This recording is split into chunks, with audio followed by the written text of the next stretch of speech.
नमस्कार दोस्तों, स्वागत है आपका यूनिक स्टडी सेंटर के ऑनलाइन क्लासेस में। हेलो दोस्तों, कैसे हैं आप लोग। मैं फिर से हाजिर हूँ एक बार हिंदी की क्लास लेके। तो दोस्तों, क्लास शुरू करने से पहले मैं आज आपको एक छोटी सी कहानी सुनाऊंगा, जिसका सार क्या निकलता है, क्या सीख मिलती है, वो आप लोग हमें बताइएगा। ठीक। एक छोटा सा बच्चा था, उसका पढ़ाई में बहुत मन लगता था, वो बहुत ही अच्छा था पढ़ने में भी। ठीक। लेकिन क्या था, उसके गांव में लाइट चली जाती थी शाम को, तो वो बाजार गया, 4 मोमबत्तियां लेके आया। ठीक। तो वो उसको जला के पढ़ने लगा। फिर अचानक से उसको कुछ काम याद आ गया, तो वो काम करने चला गया। ठीक। काम करने चला गया, उसकी 4 मोमबत्तियां जैसे जल रही थी, वो आपस में बात करने लगी। तो एक मोमबत्ती क्या बोली, मैं तो शांति का प्रतीक हूँ, लेकिन इस दुनिया में शांति कहाँ रही। हर तरफ जो है शांति का जो माहौल खराब हो रहा है, हर तरफ मार काट हो रहा है। ठीक। तो मेरा क्या काम उस दुनिया में। तो क्या हुआ, वो ऐसा बोल के वो बुझ गई।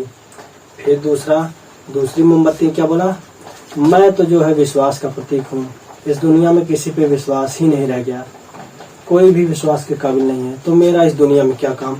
ऐसा बोल के वो भी बुझ गई। अब तीसरी मोमबत्ती क्या बोलती है कि मैं तो प्यार का प्रतीक हूँ, और इस दुनिया में प्यार भी नहीं बचा है, जिसको देखो वही, इससे घृणा उससे घृणा, इससे जलन उससे जलन, प्यार कहीं रहा ही नहीं, तो मेरा इस दुनिया में क्या काम।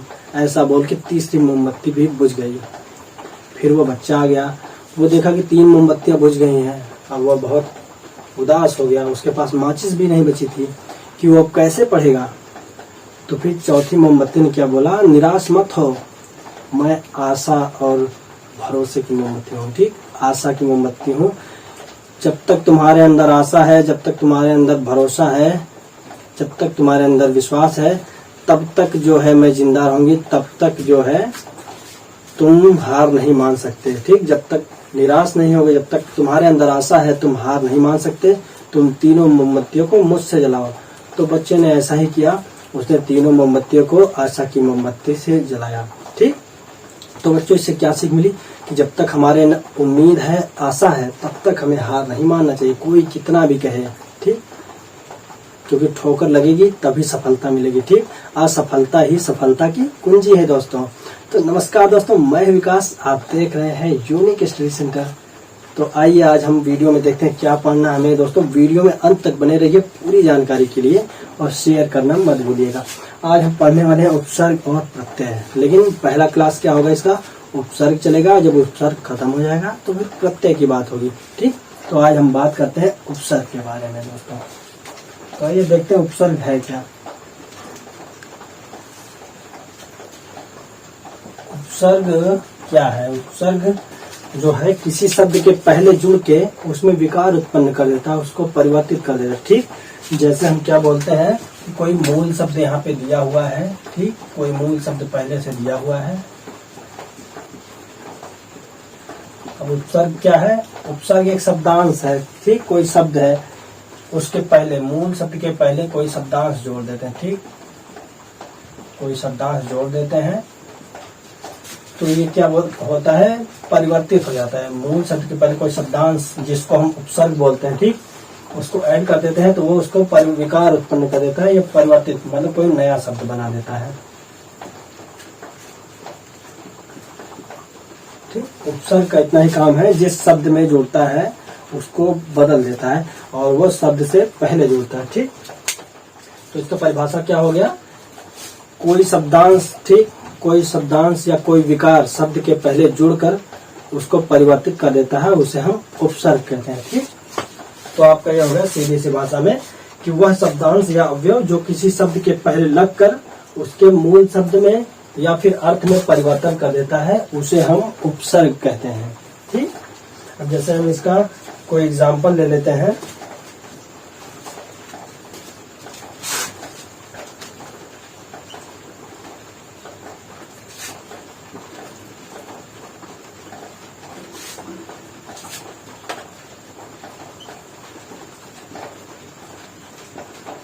ठीक।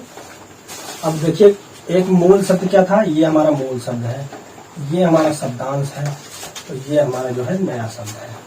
अब क्या किया इसने, मूल शब्द है हमारा सत्य, जिसका अर्थ क्या होता है, सच होता है, जिसका अर्थ होता है सच। आ का मतलब क्या होता है? नहीं। इसको विलोम शब्द में भी प्रयोग किया जाता है, आ लगा के विलोम बनाया जाता है, तो इसका मतलब हो गया नहीं। ठीक, इसका मतलब, तो मतलब ये आ जो है सत्य में जुड़ के क्या बना दिया? असत्य, मतलब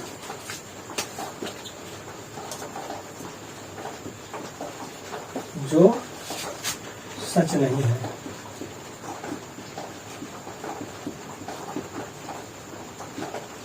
पहले इसका क्या मतलब था? पहले इसका मतलब था सत्य, मतलब सच।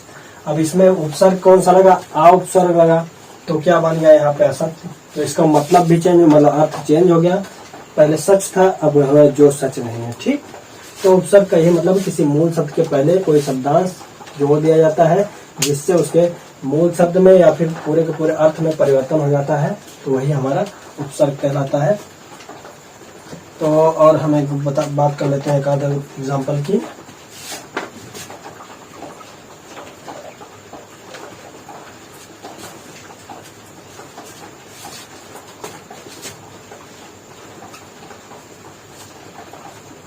अपयश, तो क्या हो गया? अपयश। ठीक, अब वो जो है, अब का मतलब क्या होता है? अब का मतलब होता है बुरा या फिर कम कह सकते हैं। यश का मतलब क्या होता है? कीर्ति। यश का मतलब क्या होता है? कीर्ति होता है, या फिर इसको नाम कहें, मेरा बहुत नाम है, मेरे गांव में मेरा बहुत नाम है। ठीक, तो उसको राजा महाराजाओं की भाषा में क्या? कीर्तिमान, कीर्ति बोलते थे, बहुत कीर्ति है। ठीक, बहुत नाम है, बहुत यश है, तो इसको कीर्ति बोल सकते हैं या फिर नाम भी बोल सकते हैं। ठीक, अब क्या पहले कीर्ति था, उसका नाम था, अब यहाँ अप जुड़ गया, मतलब पहले बहुत नाम था, अब क्या हो गया? यहाँ पे कम हो गया। ठीक, कम या फिर बुरा हो गया, उसकी बुराई होने लगी। यहाँ पे एक हिसाब से इसको विलोम भी कह सकते हैं, और यहाँ पे आपका उपसर्ग जुड़ गया, इसका पूरा का पूरा मतलब ही चेंज कर दिया। ठीक, तो आगे हम बात करते हैं उपसर्ग को कैसे बनाया जाता है, विलोम में कैसे बनाया जाता है, पर्यायवाची कैसे बनाया जाता है, अलग शब्द में कैसे बनाया जाता है। ठीक, तो आगे हम बात करेंगे। तो आइए हम देखते हैं कौन, अब उपसर्ग कितने होते हैं। ठीक, उपसर्ग संस्कृत में भी होते हैं, हिंदी में भी होते हैं, उर्दू में भी होते हैं। कौन कौन से होते हैं, कितने होते हैं, ये हम आपको बताते हैं। आइए देखते हैं। उपसर्ग हमारा संस्कृत में 22 उपसर्ग होते हैं। ठीक, संस्कृत में 22 हो गया, हिंदी में 13 हो गया, और उर्दू में 19 उपसर्ग हो गया। कौन कौन से हो गए? देखिए कितने। ये हो गया आपका संस्कृत। संस्कृत में कितना हो गए? 22 उपसर्ग। और हिंदी में हो गया आपका 13 उपसर्ग। उर्दू में कितना हो गया? उर्दू में आपका हो गया 19 उपसर्ग। इसको आप नोट कर लीजिए। संस्कृत में कितने हो गए? संस्कृत में 22 उपसर्ग हो गए, हिंदी में 13 उपसर्ग है, उर्दू में 19 उपसर्ग हुए। ठीक, अब हम बात कर लेते हैं आगे, उपसर्ग लगा के कितने प्रकार के शब्द बनाए जा सकते हैं। उपसर्ग लगा के जैसे विलोम बना सकते हैं, पर्यायवाची बना सकते हैं, अलग कोई शब्द बना सकते हैं। ठीक, नई विशेषता वाला शब्द, तो वही हम आपको बताएंगे उपसर्ग लगा के कितने बनाए जा सकते हैं। बाकी हमने आपको यहाँ बता दिया संस्कृत, हिंदी और उर्दू में कितने उपसर्ग हैं। अब यहाँ पे क्या देखेंगे हम?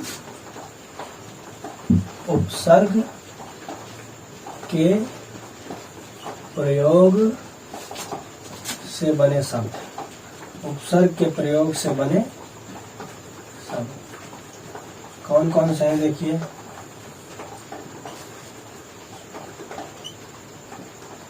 तीन शब्द हैं। कौन कौन से? एक आपका जो है यहाँ हो गया विलोम शब्द, एक आपका हो गया पर्यायवाची,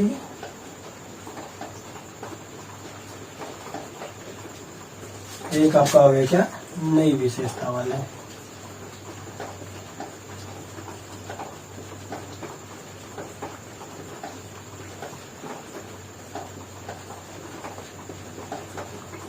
ठीक, अब उपसर्ग के प्रयोग से कितने शब्द बने? एक विलोम शब्द बना, एक पर्यायवाची शब्द बना, एक नई विशेषता वाला शब्द, तो 3 बने। ठीक, अब हम देखेंगे विलोम कैसे बनाते हैं, पर्यायवाची कैसे बनाते हैं, नई विशेषता वाले, एक एक करके हम इनको देखते हैं।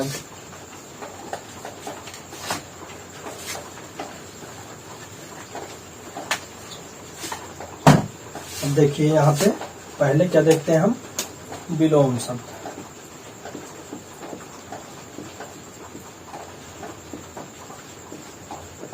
कि उपसर्ग का प्रयोग करके विलोम शब्द कैसे बनाते हैं। ठीक, अब उपसर्ग का प्रयोग करके विलोम शब्द कैसे बनाएंगे, जैसे आ प्लस गमन, इसका क्या हो जाता है, आगमन। अब देखिए गमन का मतलब क्या होता है, गमन का मतलब होता है जाना, गमन का मतलब जाना, और जाना का विलोम क्या होता है, आना।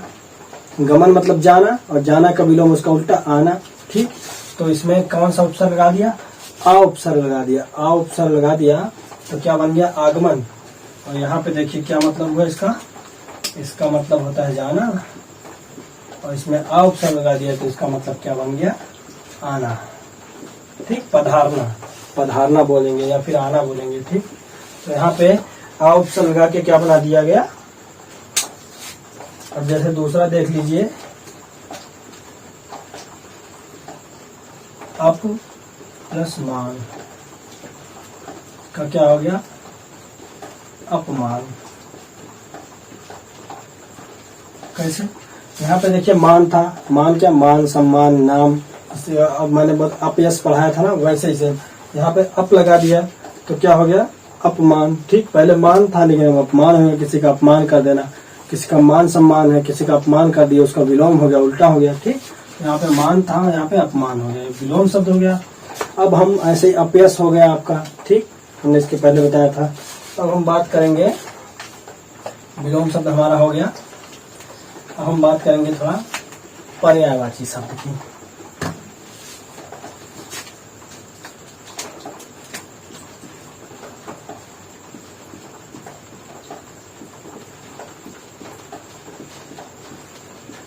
अब देखते हैं पर्यायवाची उपसर्ग के प्रयोग से पर्यायवाची कैसे बनता है। अब हम इसको देख लेते हैं थोड़ा सा। जैसे हो गया परि प्लस भ्रमण, अब क्या हो गया इसका, परिभ्रमण। अब भ्रमण का मतलब क्या होता है, भ्रमण का मतलब होता है घूमना, भ्रमण का मतलब क्या होता है, घूमना। और परि का मतलब क्या होता है, चारों तरफ। तो पहले इसका मतलब घूमना था, अब इसका मतलब हो गया चारों ओर घूमना। कोई मतलब नहीं, मतलब घूम तो वो रहा ही है, घूम रहा ही है, तो इसका क्या हो गया, पर्यायवाची हो गया, एक अलग शब्द हो गया इसका पर्यायवाची। ठीक, अब हम दूसरा क्या पढ़ेंगे, देखिए एक एग्जांपल और ले लेते हैं।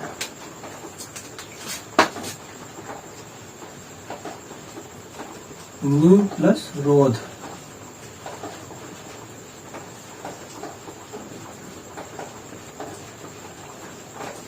क्या बन गया, नी प्लस रोध मिला के निरोध बन गया।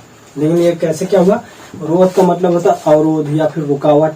ठीक, इसका मतलब रुकावट हो गया, और इसमें नी लिख दिया। अब यहाँ क्या नया शब्द है, निरोध।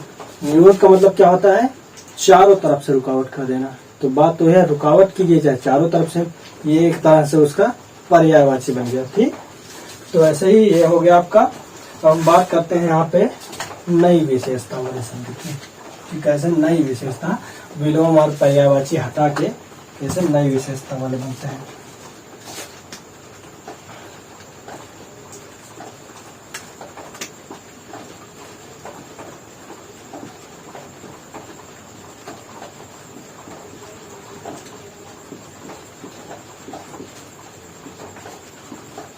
देखते हैं ये नई विशेषता, जैसे क्या, अनु प्लस शासन। तो इसका क्या हो गया, अनुशासन।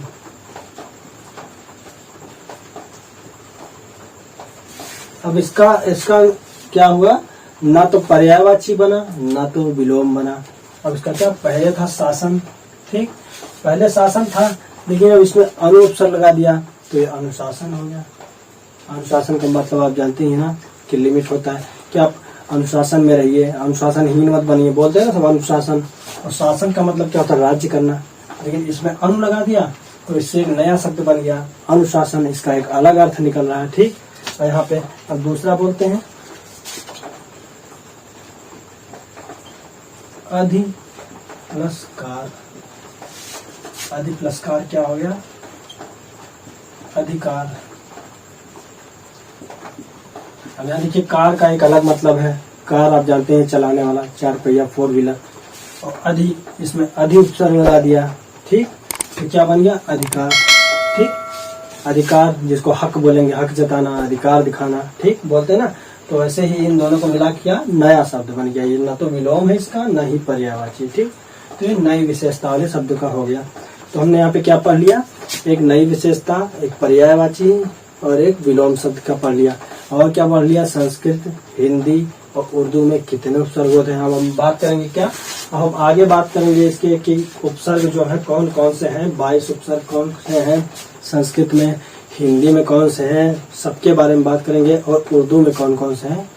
तो इसके बारे में हम डिटेल में एग्जाम्पल के साथ बात करेंगे। वो हमने बात कर लिया था, क्या बात किया था, उपसर्ग के बारे में, क्या होता है, कैसे जो है मूल शब्द में जो शब्दांश मिलके, मूल शब्द में शब्दांश मिलके कैसे उसके जो है भावार्थ में परिवर्तन करते, कैसे उसके शब्द को नए शब्द में बदल देते हैं मूल शब्द को। तो उसका हमने बात कर लिया था। बाकी क्या बताया था हमने, जो है उपसर्ग लगा क्या क्या बनाया जा सकता है, 3 चीजें बनाई जा सकती हैं। कौन सी, पर्यायवाची, विलोम शब्द और नई विशेषता वाले शब्द, ठीक।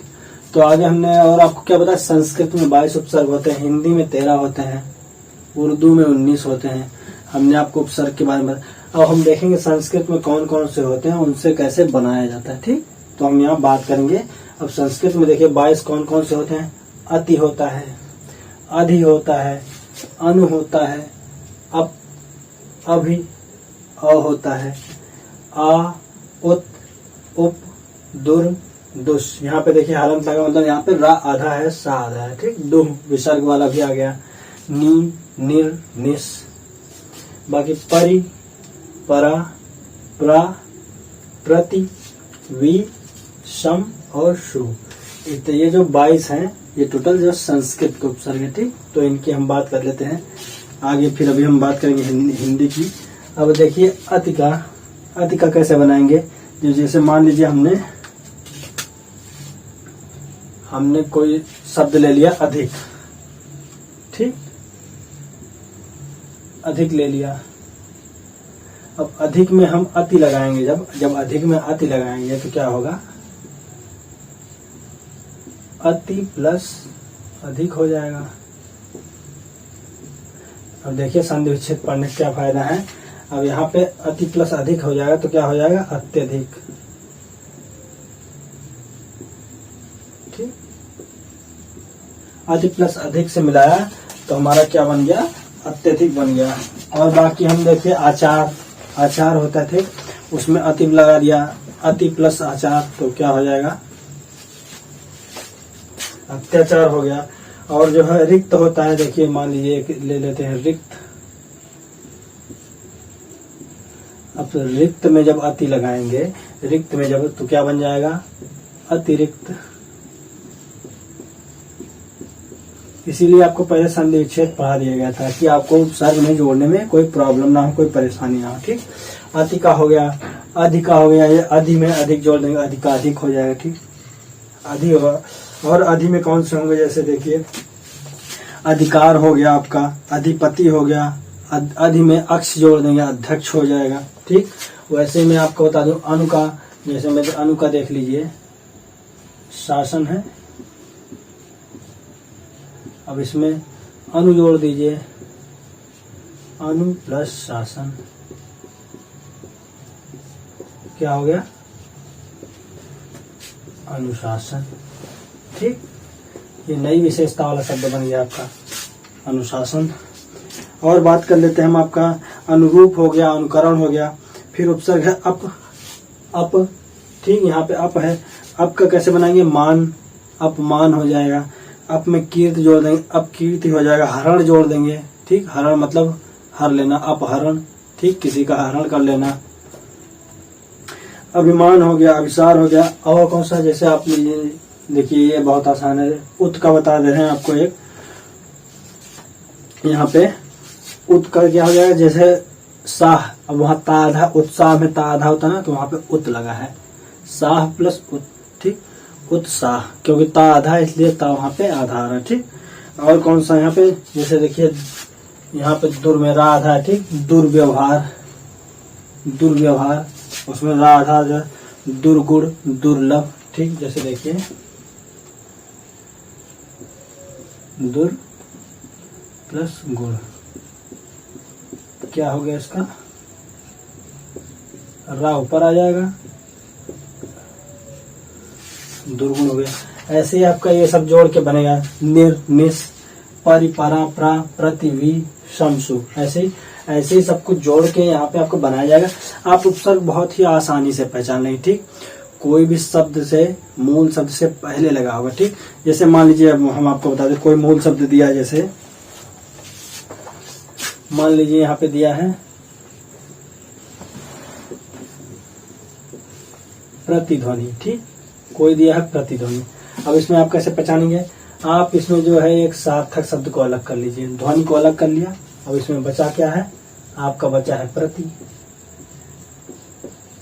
तो यही आपका उपसर्ग हो गया, प्रति उपसर्ग हो गया, ध्वनि उसमें जोड़ा गया तो प्रति ध्वनि हो गया। ठीक, तो आपको ऐसे उपसर्ग पहचानना है, या आपको लेकर ऐसे दे के बता दिया, आप जोड़ के लिखा है तो भी आप ऐसे ही लिख लेंगे। ठीक, बाकी आपका सु का हो गया सुकर्म, सुगति, सुगंध, निस का हो गया निस्तेज, निस्संकोच, निस्संदेह। ठीक, तो ये सब उदाहरण मैं आपको ज्यादा बताऊंगा तो लंबा हो जाएगा, इसीलिए मैंने आपको ऐसे बता दिया है कैसे इसको देखना है, कैसे क्या करना है, क्योंकि बहुत सारे उदाहरण हैं तो सब कुछ यहाँ बता पाना संभव नहीं है। ठीक, वीडियो बहुत लंबा हो जाएगा।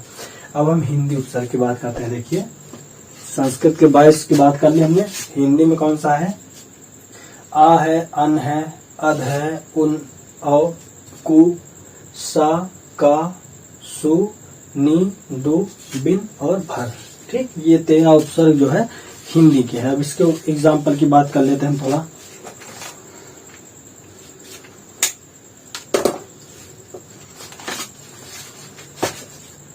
अब हिंदी वाले की बात यहाँ देखिए करते हैं। हिंदी में कौन सा हुआ, जैसे आ उपसर्ग कब लेते हैं, आ प्लस ज्ञान, चाहे ज्ञान ले लीजिए चाहे ज्ञानी ले लीजिए, तो क्या हो गया, अज्ञान। और कौन सा उपसर्ग, जैसे अन की बात कर लेते हैं। ठीक, तो अन में कौन सा हो जाएगा, अब इसमें चाहे आप अन पूरा ले लीजिए चाहे अन आधा, अन पूरा से कुछ और बनेगा, अन आधा जो ना आधा रहे उससे कुछ और बनेगा। अन प्लस जान, क्या हो गया, अनजान। अब अन आधा वाला आपको बता दें, जैसे कौन सा हो जाएगा, अनधिकार। ठीक,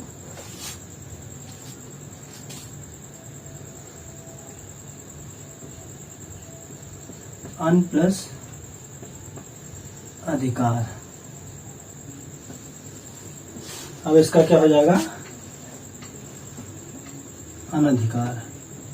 अनाधिकार नहीं होगा, ये आप लोग याद रखिएगा, क्योंकि इस ना में ये आ मिलके इस आ ने इस ना को पूरा किया है, तो यहाँ पे अन हो गया और बाकी अधिकार ऐसे लिख होता है। ठीक, तो यहाँ बड़ा आ की मात्रा नहीं, अनाधिकार नहीं होगा, अनधिकार होगा। बाकी आपका अध का देख लीजिए, जैसे अध पका, अध खिला, अध जला, ये तो बहुत आसान है। और कौन सा है, मैं बात कर लेता हूँ सर की, जैसे आपको उन का हो गया 29, 19, 59। ठीक, ऐसे हो जाएगा आपका। औ का हो गया अवगुण, औलाद। कु का हो गया कुख्यात, कुरूप, कुसमय। सा का हो गया क्या, सहित, सपूत। ठीक, ऐसे ही सब कुछ हो जाएगा। और कौन सा एक बात कर लेते, दू का देख लीजिए, दू का जैसे दुकाल, दुबला। ठीक, भर का हो गया क्या, भरपेट, भरपूर, भर दिन। ठीक, ऐसे ही आपका यहाँ पे ये संस्कृत और हिंदी उपसर्गों की बात मैंने कर ली है। अब हम बात करेंगे आगे उपसर्ग कौन सा, उर्दू के 19 उपसर्ग कौन से होते हैं। ठीक, तो यहाँ पे अगर आपको कुछ भी कंफ्यूजन होता है, कोई दिक्कत होती है, आप हमसे कमेंट सेक्शन में जरूर पूछ लीजिएगा। अब हम बात करेंगे उर्दू के उपसर्गों की। आप यहाँ पे इसका स्क्रीनशॉट लेना चाहें तो ले सकते हैं। तो हमने बात कर लिया था कौन सा, संस्कृत उपसर्ग। हिंदी की बात करें, संस्कृत में कितने 22, हिंदी में कितने 13। अब हम कौन सा बात करने वाले हैं, उर्दू उपसर्ग के बारे में। उर्दू में कितने हैं 19। कौन कौन से हैं आइए देखते हैं। कम, खुश, गैर, दर, ना, बा पे बड़ा की मात्रा, बा, बर, बद, बे, ला, सर, हर, हम, अल, एन, फी, बिल और बिना। ठीक, ये हमारे उर्दू के उपसर्ग हैं। अब आपको उर्दू के उपसर्ग लगे होंगे तो बहुत आसानी से उर्दू शब्द के जैसे पता लगा लिया जाता है वैसे ही इसका पता लग जाएगा। और ज्यादातर इसमें देखिए बा, जिसमें पहले बा आया हो, बिन को छोड़ के, बिन आपका कौन से में आता है, बिन आपका जो है हिंदी में आता है। ठीक, बिन को छोड़ के अगर कोई भी बा वाला उपसर्ग आता है तो आप समझ जाइएगा उर्दू है। ठीक, इतना याद रखिए, बिन को छोड़ के अगर कोई बा वाला आता है तो आपका उर्दू उपसर्ग है। ठीक, अब थोड़ा यहाँ पे आपको एग्जांपल बता देता हूँ कैसे। जैसे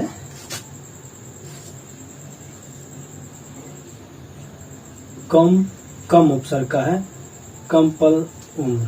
ठीक, तो ये क्या हो गया, कम उम्र। ठीक, अब ऐसे कम का हो गया आपको खुश का क्या हो जाएगा, खुश मिजाज। ठीक, खुश प्लस मिजाज, खुश मिजाज हो जाएगा, खुशबूदार। ठीक, और जैसे कौन सा आपका गैर का हो गया, गैर मुल्क, गैर सरकारी, गैर हाजिर। ठीक, दर का हो गया क्या, दर का क्या हो गया, दर असल, दरमियान। ठीक, अब जैसे एक और आप देखिए, ना का क्या है, ना उपसर्ग का हो गया, ना पसंद। ना में पसंद जोड़ दिया तो क्या हो गया, ना पसंद। ठीक, तो आपका यह हो गया ना उपसर्ग वाला। और आगे हम बात कर लेते हैं आपका, जैसे बा का क्या हो गया, बदौलत, बनाम। ठीक, नाम के आगे बा लगा दिया, हो गया बनाम। और बा पे बड़ा की मात्रा जो दिया है दीर्घ वाला, तो उसका क्या हो जाएगा, बर्दाश्त, बर्खास्त। ठीक, ये बर वाला हो गया,